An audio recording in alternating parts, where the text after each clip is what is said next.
I'm still talking about leadership. We have seen what leadership can do. Leadership has catapulted China to another completely different orbit. We have seen that leadership has catapulted South Korea to a different orbit.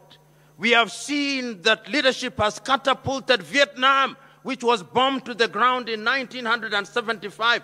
Vietnam now produces more coffee than all African countries combined. What have they done? The men and women who have been given the opportunity to serve those countries long recognize that leadership is about service. And I can't agree more with the Honorable Minister who spoke before me and the good Dr. Aaron who spoke before me that the true essence of leadership is self-discovery and self-esteem. You know, where I come from in my tribe, and I know in many African communities, when you do something very well, they say, you have done it like a white man. When you arrive on time, they say, he has arrived like a white man. When you speak well, they say, you spoke like a white man. When you dress well, you dress like a white man. When you go to a beautiful place in Africa, you say, it does not look like Africa, as if Africans are incapable of doing the right things. And I'm telling us that until the day that we exercise the ghost of low self-esteem, Africa is going nowhere.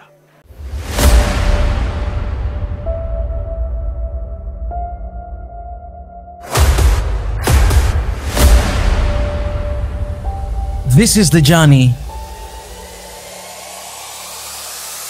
to one Africa. The audience without whom the beautiful speeches that have been made here would not have the beauty that they now have acquired. You know, when one is asked to talk about leadership in Africa, one's mind wanders in many directions. Because in the recent past, the continent of Africa has been the subject of scrutiny from many quarters. There are those who are Afro-pessimists and take the view that Africa will never realize our potential.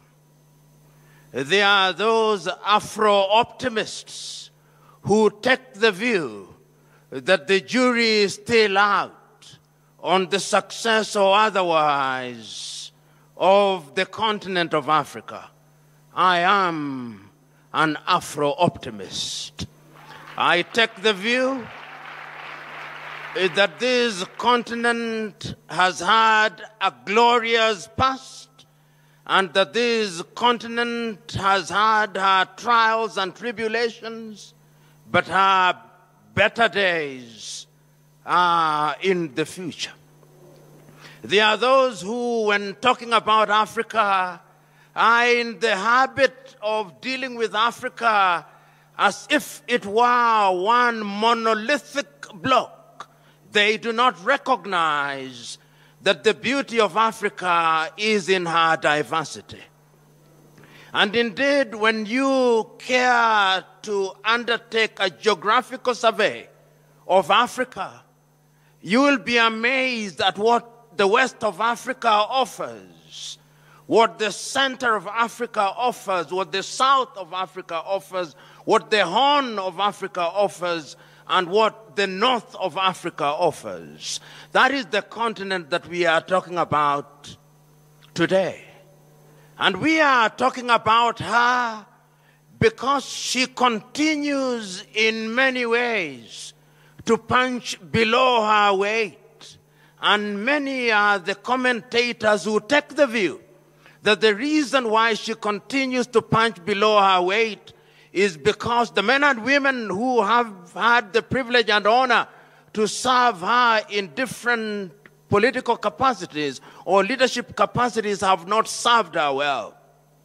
There may be merit in that assessment, but those who are quick to judge, Those whose only claim to fame is that they are professional fault finders must ask many questions before they judge and condemn Africa unfairly. This continent, and I remember, and if we are to judge this continent fairly, we must go back to the past and look to the past and ask about this continent. And there are many who have written about this continent. How many of you here will forget the great writings of Senegal's Anta Diop, who has documented in many ways the glorious past of the continent of Africa, the great kingdoms in Africa. When Europe was still in the caves, Africans were building monuments. If they were not building them in the Ashanti Empire, they were building them in Monomotapa here in Zimbabwe. And there is a sense in which all those have been consigned to the Museum of History.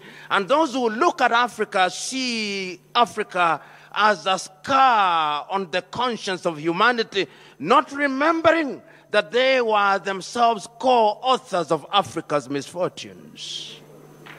We are the only continent and the only people in the world who have been commodified. How many of you will remember that agrarian Europe had to commodify Africa in order to realize our level of development? At one time in those early days, we will remember, even as we talk about leadership, that half of the population of this continent was taken away. If they were not taken away from Ghana, which they then christened Gold Coast, they were taken away from Angola. If they were not taken away from Angola, they were taken away from Mozambique. If they were not taken from Mozambique, they were taken from Senegal. If the Arabs were not taking us, the Europeans were taking us. If the Europeans in their different tribes were not conquering us, they were stealing from us. Those are the realities that we don't talk about when we talk about this continent.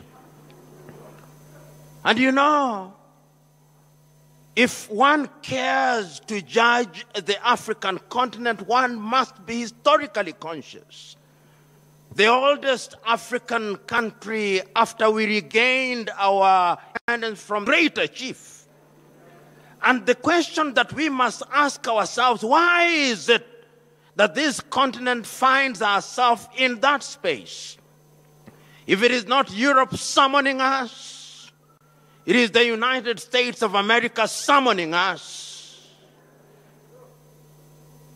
Everybody is in the business of summoning us.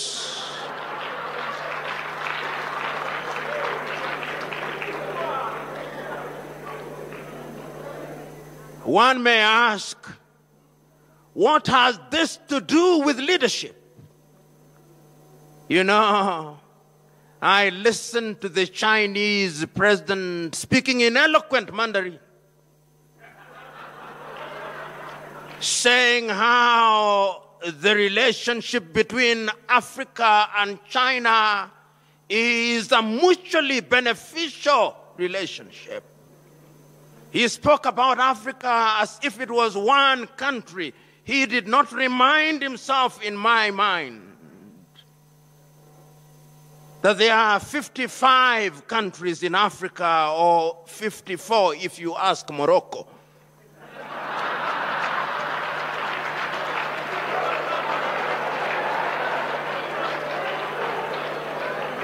And I listened to the Chinese president specifically mentioning the Gambia and a few words on Sao Tome and Principe, that they were welcomed back to the world because they had renounced their relationship with Taiwan and they had now recognized the one China policy. Do I say this because there is anything wrong with China? No. I'm saying this because the Chinese are providing leadership for their people. They know exactly what they want for their people, and they are doing exactly what they want for their people for the benefit of their people. The question that I'm posing to us, Do we know what we want for our people? Are we doing what we need for our people? And the answer is, I doubt. Why do I doubt? I doubt because at the end of the entire enterprise, the Chinese president said that he had given, or his government had given, 60 billion United States dollars to 54 African countries. Notionally, therefore, each country would be entitled to no more than 1.5 billion. Half of the presidents who are present in China, each one of them, half of them, can produce 1.5 billion. Sportsmen in Europe and America, including boxers, can earn $1 billion in a single bout. And we are here celebrating and singing the praises of China because they gave us 60 billion. Once again, it is a statement of their ability to recognize what leadership is all about. I'm submitting to us that when we interact with people like the Chinese, there is something to learn from them. We may condemn them at forums such as this, but there is wisdom in asking ourselves, how is it that this country, which about 30 years ago could not feed half our population, has in 30 years during our lifetime succeeded in pulling up nearly 800 million people out of poverty? How is it that every road that is now being built in Africa, whether the road is in Benin or in Nairobi, Kenya, or in Johannesburg, South Africa, or in Kigali, in Rwanda, or the Democratic Republic of Congo, there is a Chinese firm whose name I cannot pronounce as the contractor for that firm? How is it? How is it that China, which about 30 years ago did not produce a mobile phone, today out of every 10 mobile phones, we are using 6 which are from China? If it is not Techno, it is some other phone. If we are not inviting Jack Ma, we are inviting another Chinese, because we have seen that they have the ability to organize their affairs. Some of us, particularly those of us who are in the middle class, our pride is that our child is learning Mandarin as a second language, not isiZulu, Mandarin. I fear, Bishop, that in the next few years, when they bring their children for baptism, and you ask them, how do you name this child? They'll say, Deng Xiaoping Simfiwe.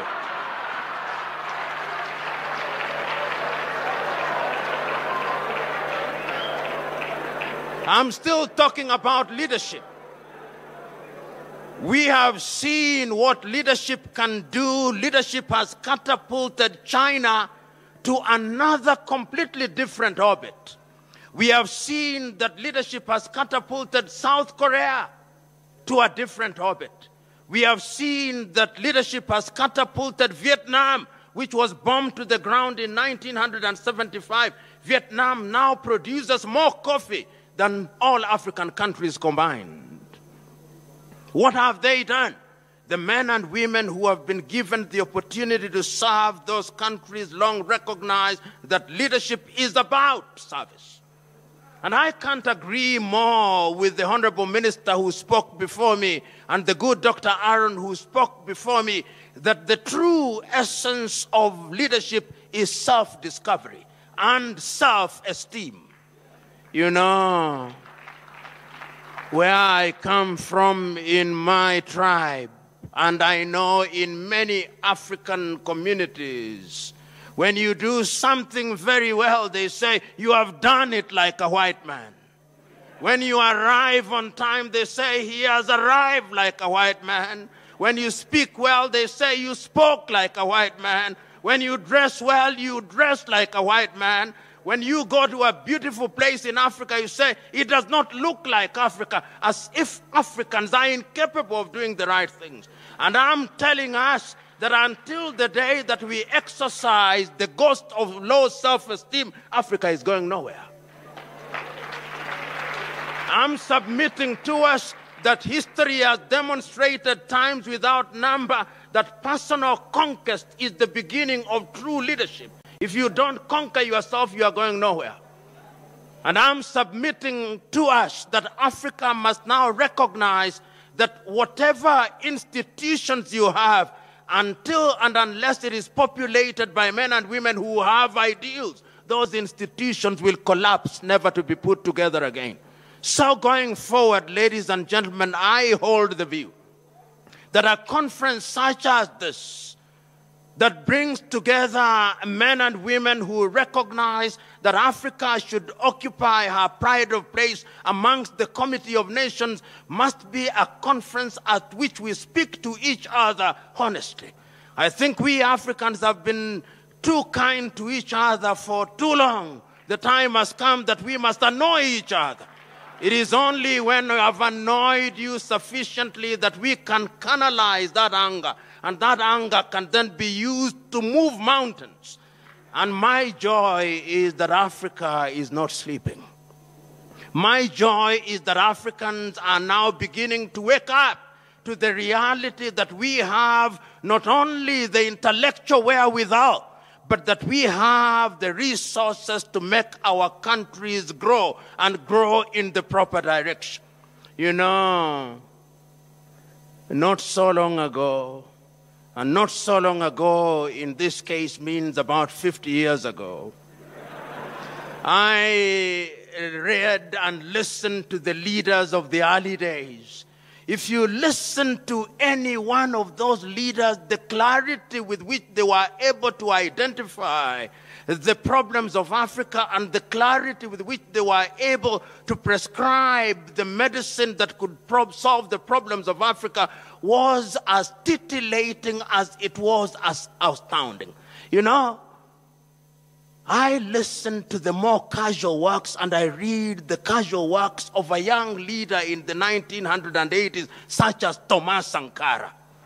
You know, Thomas Sankara is a young individual whose claim to formal education was not very much. He did not hold any PhD. He was an army officer. He overthrows the government of Upper Volta, and he goes into government and poses the question, why are we called Upper Volta? And he says the first thing that we must do is to change the name of this country so that it becomes Burkina Faso, the land of the upright man, and that the people of this country must be called the Bukinabe, the upright people. And he says we have been suffering with hunger and food shortages for too long. We have depended on France for too long. We can no longer be children and toddlers in our adulthood. We cannot be in economic and political diapers for too long. And he begins to release the country. And no sooner has he succeeded in doing this than the erstwhile colonial power says that this is a bad example. And they eliminate him. And not only Thomas Sankara. I remember the man for whom I am named in 1961, Patrice Emery Lumumba, only aged 36, and he recognizes, and on that day of independence, not being scheduled to speak, he speaks nevertheless, and he says how happy he is that the history of the Congolese will be written by the Congolese, and they take him away. I listened to Ghana's Kwame Nkrumah saying that Africa cannot be free unless the whole of it is free. I look at the casual works of Bantu Stephen Biko. I listen to the casual works of Samora Moises Machel. I read the casual works of Modibo Keita in Mali. I look at the works of Agostino Neto, the works of Africans who are clear. And those of you who are alive, then you could see that the indices of development in Africa were moving up north. If it was not infant mortality that was beginning to be lowered, it was maternal mortality and crude death rates. Africa was moving. But remember that Charles Darwin is still right. In this jungle that we call the world is survival of the fittest and the dying of the least suitable. When we begin to rise as a people, there are those whose only claim to success is to put us down, to tell us, not in so many words, that we are children of a lesser God. It is our duty to tell them that we are not. And that is why we have forums such as this. You know, there are those who may say, and I'm one of them, that perhaps in Africa we hold too many seminars, that we hold too many conferences, that we hold too many colloquia. But I hold the view that these things must be repeated time and time again, so that if they are clear, they become even clearer. Is it not true that gold must be in the fire and the furnace before it is refined?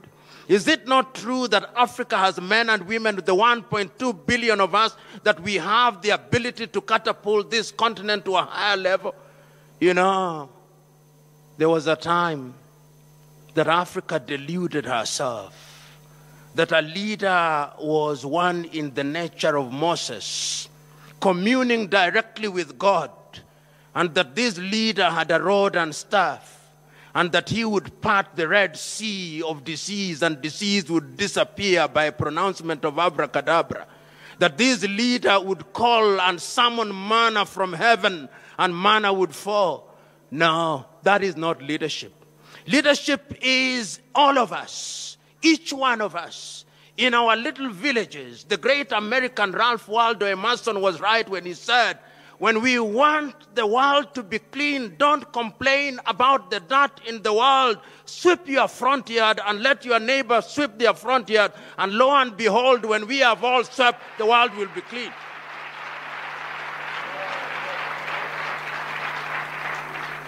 I'm now on a spiritual dimension. Mother Teresa was also right when she said, when you go into a room and you find that there is darkness, don't complain about the darkness. Take a candle, light your candle, let your neighbor light a candle, and light will conquer the darkness.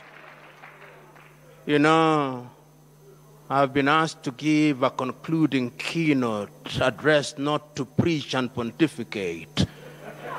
So I must now move to conclude. And in my conclusion, warning you as I do, that having sat next to a politician, when I say conclude, that is the beginning of the second phase of my speech. But let me conclude by saying the following things. That this continent is now at crossroads. And when you are at crossroads, it means that you are faced with two roads. And you've got to make a conscious decision which is the road to take. And I think Africa made this decision. In the year 2013, the African leaders, whether you like them or not, that is another debate. You elected them or they happen to be the leaders, and therefore they are the political leaders. And it is important to make a distinction between leadership in its broad sense and political leadership. Political leadership is the most visible leadership and the most effective in terms of marshalling all our resources and ensuring that they are coordinated in a manner that benefits us all. That is why political leadership is at the very heart of human development. The politicians sat in Addis Ababa in Ethiopia and came up with Agenda 2063. You know, Agenda 2063 says many things, but this is how I imagine Africa Agenda 2063. That in the year 2063, South Africa will have a GDP of 3 trillion United States dollars. And at that time, we shall not be measuring our GDP in dollar terms. We shall be measuring our GDP in Afro terms. Our currency will be called Afro. And the Afro will be the strongest currency in the world. And the GDP of South Africa will be 3 trillion. That the per capita income of South Africa will be 30,000 Afro. And that all our children will go and gain education from primary to university, the cost being underwritten by our taxes. that all our minerals will have a value addition, that we shall no longer be importing complete products from China. There will be a mobile phone. Namibia will be manufacturing a mobile phone. And that 1 million Africans will be using that mobile phone. That phone will be called Mobi Africa. And Namibia will not stop there. I look to that day, Botswana will no longer be selling any cows to Europe. Those cows and the meat from Botswana will be consumed in the continent of Africa, and Lesotho will not be left behind. And Eswatini will also be a Shangri-La where we will go for tourism, and it will not stop there. Mozambique will have some of the biggest ports in Africa, and Tanzania will be there, and Malawi will be there, and Zambia will be there, and Angola will be there, and Equatorial Guinea will have new leaders, and Equatorial Guinea will be the equivalent of the Silicon Valley. In 2063, the Democratic Republic of Congo will no longer have any conflicts. We'll have power being generated from the Inga Dam, and I can assure you that at that time, Kenya, Uganda, and Tanzania, and South Sudan, and Ethiopia, and Eritrea, and Somalia, and Djibouti, there'll be a road connecting all these countries. And it will not stop there. It will go on to Central African Republic. It will go on to Cameroon, and Gabon, and Benin, and Togo, and Sierra Leone, and Liberia, and the Gambia, and Mali, and Mauritania, and all these countries, and Sao Tome, and Principe, and the Seychelles, and Mauritius, because there'll be leaders at that time. You know, in 1978, when I was reading Chinua Achebe's book, Things Fall Apart, the elders asked the question, and where are the young suckers that will grow when the old banana dies? Today I want to submit to you that where we sat, I saw old bananas. But when I look at this side, I see the young suckers that are growing when the old banana dies. And the truth of leadership, as I conclude, true leadership, Julius Kambarage Nyerere was right. If you are a true leader, you are not successful unless your successor succeeds. And this is the message that we must send to all African leaders. The other thing that we must tell our leaders, and we who are leaders wherever we are, is that leadership is a relay marathon race, and that leadership is intergenerational. You are not a leader unless you have grown leaders, and you are not a leader unless you are a servant. Jesus of Nazareth was right. He amongst you who wants to lead, he must be a servant. Our Africans of old were right that our chiefs were not rulers over us, but custodians. So, my friend Masiza, you have brought us to a good thing. For those of you who are present in this assembly, go out now into the world. Go out into the world knowing and recognizing that Africa will be built village by village. Go out into the world to know that you are the drop that will make the ocean overflow. Go out into the world recognizing what the Chinese long recognized, that the greatness of the ocean is because the ocean does not reject any river. So go out there and take the knowledge that is necessary. So go out into the world recognizing that Africa will fail or succeed on leadership, and leadership means servanthood. So go out there. The world has seen too many comedians. The world now wants actors who will serve. Go out and be blessed.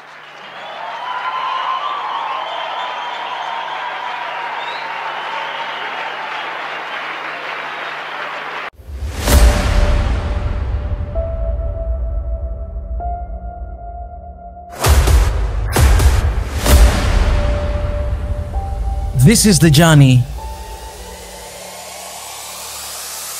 to one Africa.